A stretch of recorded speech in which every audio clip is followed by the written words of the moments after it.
first you're going to need is a 9x10 piece of Insul Brite, a 9x10 piece of batting, just a low loft batting, a top for your pot holder, top of your pot holder, this goes on the bottom, and then and that size is a 6x8, and then you need a 4.5x8 for the top of the pot holder, and then you're going to cut an 8x9 piece, and you're going to fold that in half, and we'll press it in just a minute, and then you're going to cut an 8x12 piece and fold that in half. So now we'll go ahead and press all of our fabric. Move that out of the way. Okay, so this is our bottom piece for the back, and this is our 8x12 piece. We're just going to fold that over in half and just press it real good.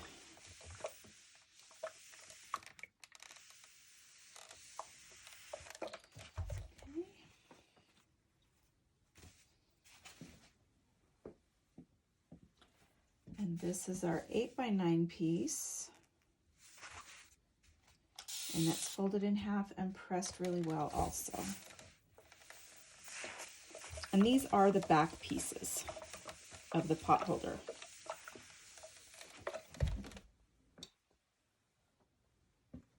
Okay, and this is the top of the front. And this again is a 4.5x8 piece. I chose plain fabrics for the tops because that's where the design is embroidered in, and you can choose whatever color that you desire to stitch that out in. It's just a one color design. And this is the bottom of the front, and this will have the quilting stitch in it.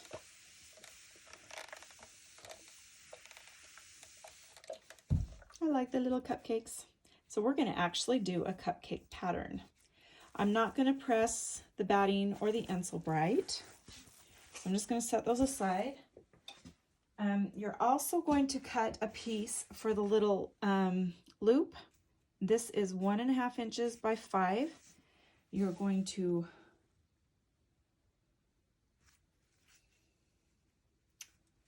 fold it in half and press. And then you're going to fold these over to the center, or the outside over to the center. If you have to press them individually, just like right now, go for it. I tend to just fold them both in. Try to be coordinated. Sometimes it doesn't always work, especially with my hands getting as old as they are. And then you're just going to press that down. Try making sure that they're even. The actual ends aren't going to matter quite so much because they're going to be tucked into your pot holder and they'll be cut off later. But so that looks pretty good. So then you take it to the machine and you're going to top stitch along this long edge. And I try to keep mine about 1/8 to 1/4. I don't have a very big piece here, so smaller is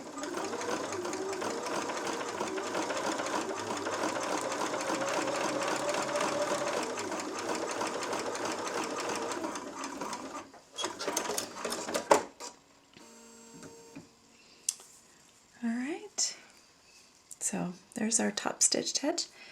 After I get this stitched, I like to take my Quilter Select glue and a clip,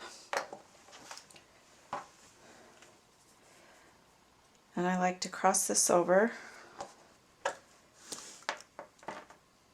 and stick a little bit of glue. It just holds it in place for when you get ready to stitch it in.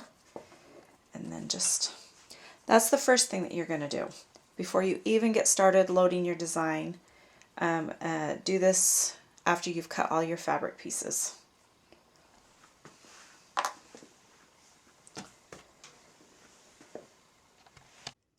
Alright, you're going to start off by making sure you hoop a cutaway. stabilizer, and you are going to center your batting and get your machine, or get your design to your machine and get it loaded. Now, whenever you're doing applique, you have a lot of different colors. You don't have to change all those colors. They're just stops for you to be able to do other things that are necessary, such as trimming your fabric, adding fabric, flipping fabric, doing things like that. So unless it's something that's going to show, you can just have the same color unless that's the color you want to show. I hope that makes sense. All right, so here's my hoop fabric. Here is my batting. The first stitch will be to stitch this down. So now let's go to the machine. This is such a quick, easy design. All right, so first of all, we're gonna tack down this batting.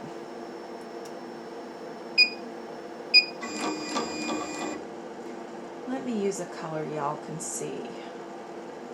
Let's do green.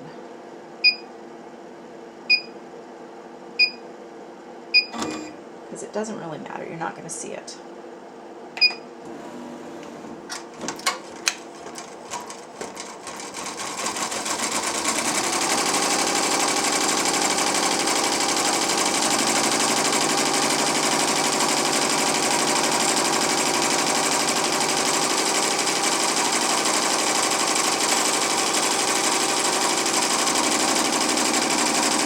My iron's done.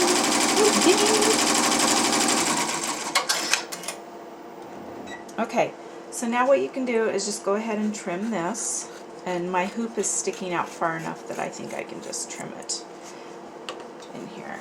And don't worry about this little piece, it's just holding it down. The next stitch will be your placement stitch for your fabric on the bottom.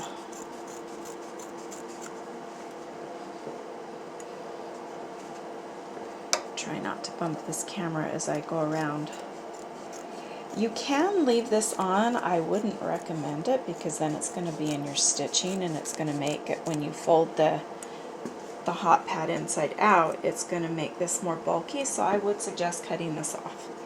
But I have had one that I haven't trimmed that, so either way works. Just makes it more bulky.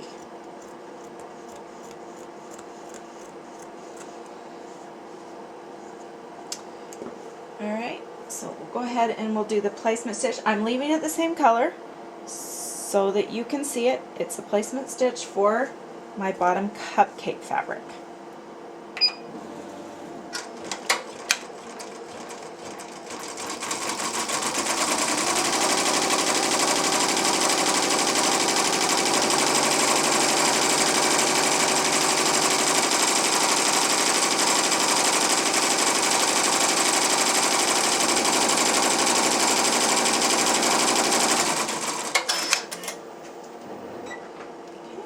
Place that on there, and you can go over this line just a little bit, that doesn't matter, it just is an estimate.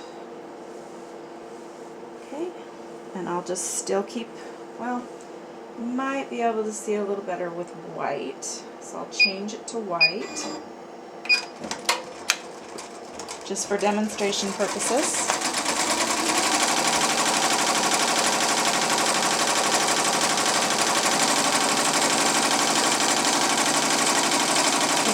Out of the way.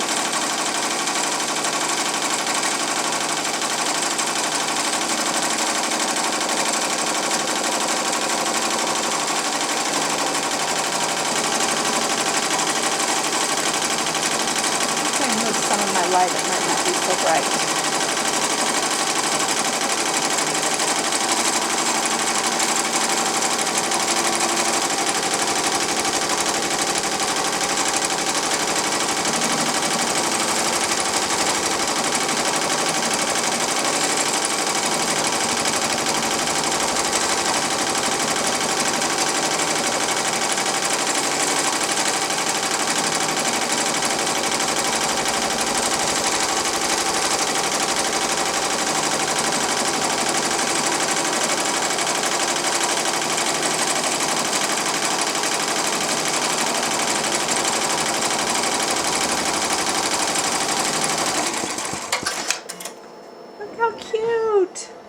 love that stitch. Hopefully you can see it.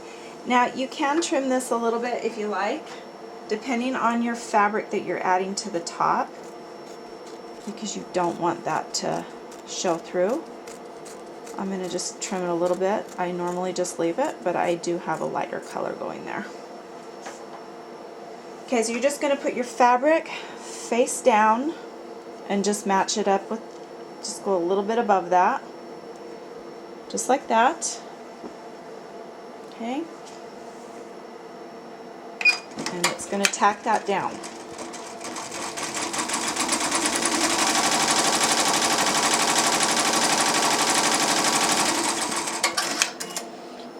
Okay. Next, let me move you over here a little bit where my hoop stops. You're going to just fold this back. And if you need to tape it down, you can. Just kind of just finger press this. And then it's going to stitch, it's going to tack this down around the edge. We just tacked this down. We folded this up and we tacked this down. Now we're going to do our cupcake stitch. This is where you would choose another color. I'm going to stick with the white.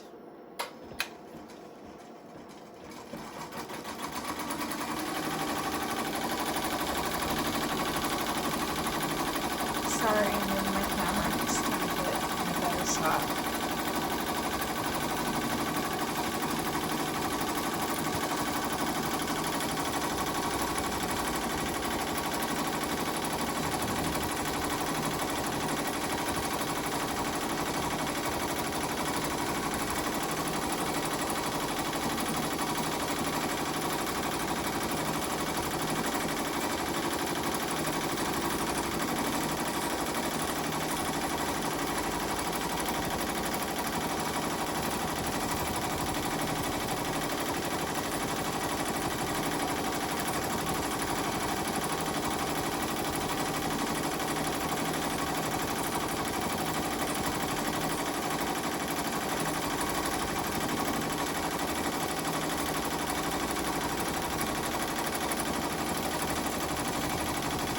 Cupcakes look so cute. They're little swirly icing pop.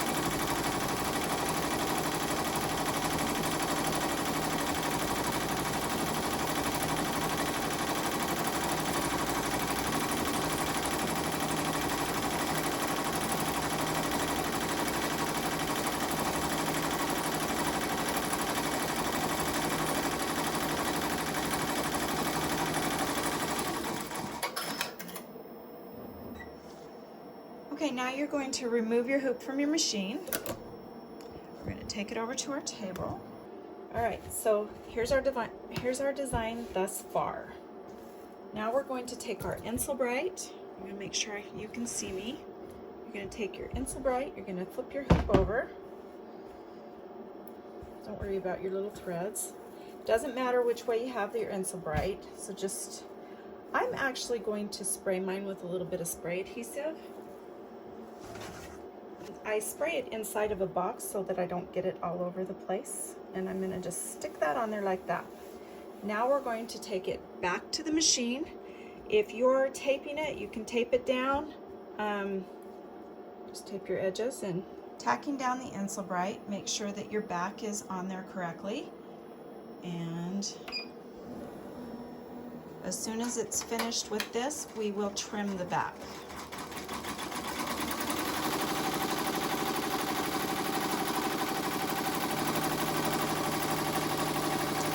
Go around it twice. Actually, no, it won't.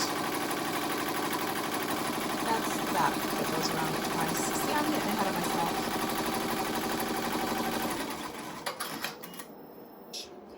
Now you're just going to remove this.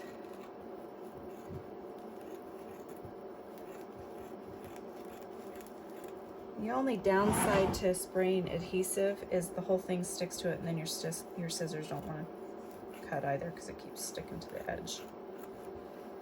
But I still use it because I still love it.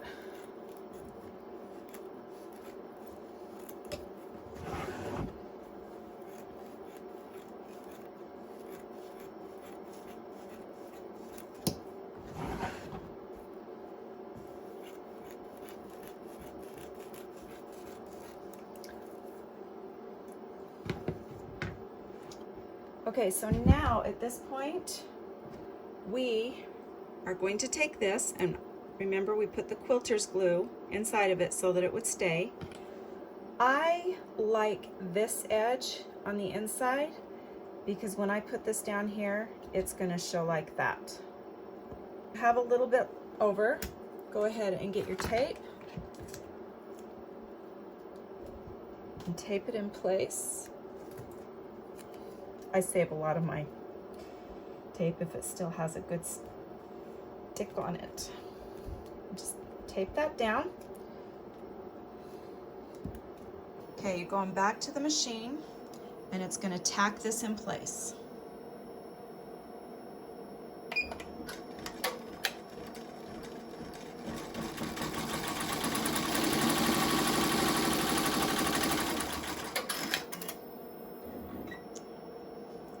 You are going to take your top piece that we folded in half earlier, the shorter of the two, and you are going to, this is the fold line right here, you're going to place it above this line about 1/2 inch. Okay, and I would leave your tape, leave this tape in place. It's not going to get in this, make sure it's just not going to get in your stitching line. And you're going to take your bigger piece that's folded in half, and you're going to put the folded edge up this way, making sure that you overlap about 1/2 inch at the bottom. Okay, at this point, you are going to tape down the sides. You want to make sure that you watch your needle when it comes over these points. I use a stiletto sometimes, and I should probably use it more than I do, because then my fingers aren't in the way as I'm kind of just trying to hold down the fabric. Whoops. Okay, so now we're going to go back to the machine and we're going to tack this down, and it will go around it twice.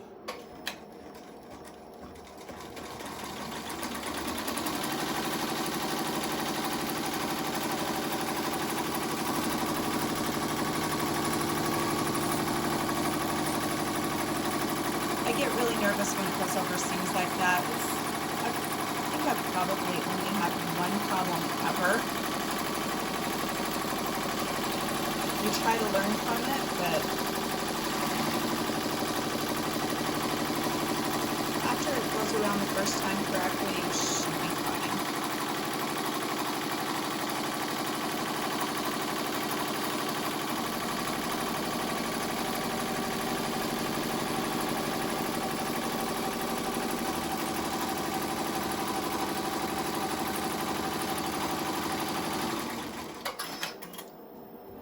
Now we're going to remove it from our hoop. All right, so now at this point we're finished. You can remove the tape.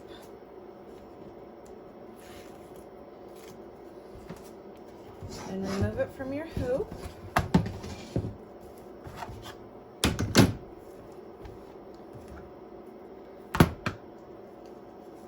The other piece of tape that's on the inside we'll take off in just a minute. Get where you can see. I do like to cut this cutaway all the way back.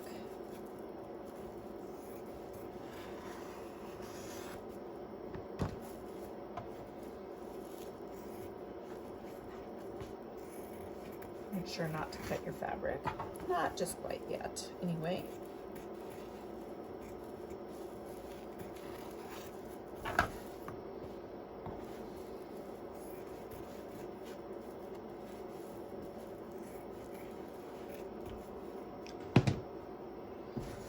I never know when I'm in the camera sometimes, so I apologize if I go off camera briefly. Okay, we're going to take this to another cutting table because this cutting mat kind of stinks. So line it up to about 1/4 inch on that seam line, and then just cut it. And it does have some layers, so you might have to push a little bit hard on your cutter.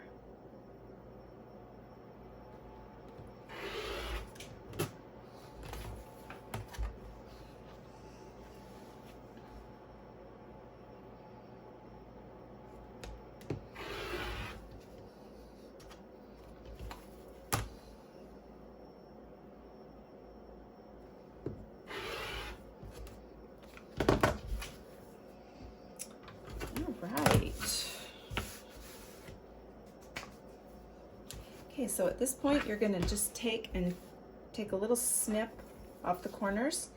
And sometimes I've found really good luck with just going up just a little bit on a diagonal. It just reduces some of the bulk. And you could just do it like that as well and not even cut the corner. There's so many ways you could achieve what you want to achieve.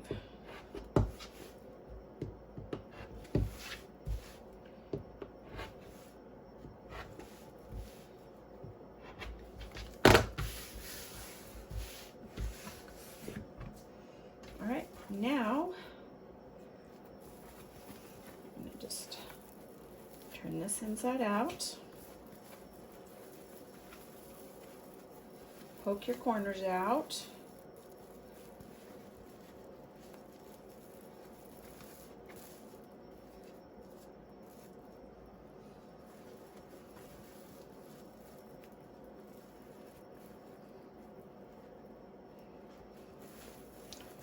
I do have a tool to do this, and sometimes I need it, sometimes I don't. Now you can remove your tape.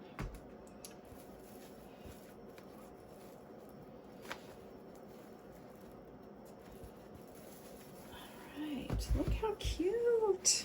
I love it. The cupcakes turned out cute. Anyway, so now you're going to take this to the ironing board and you're going to just spray it down the edges and kind of push them back a little bit and work them. Press that down.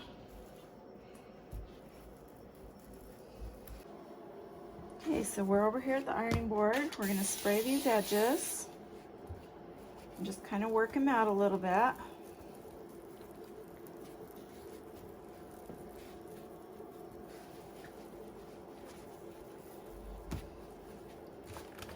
And then just press it.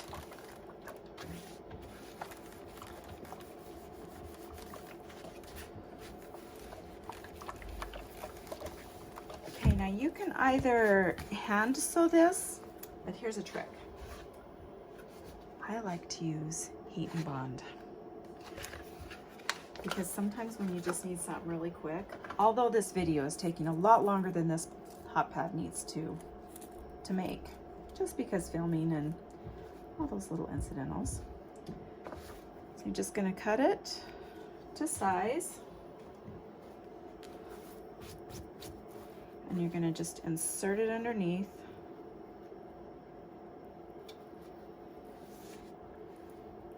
Poke down a little bit. My hand's gone wild. And you're just going to press it.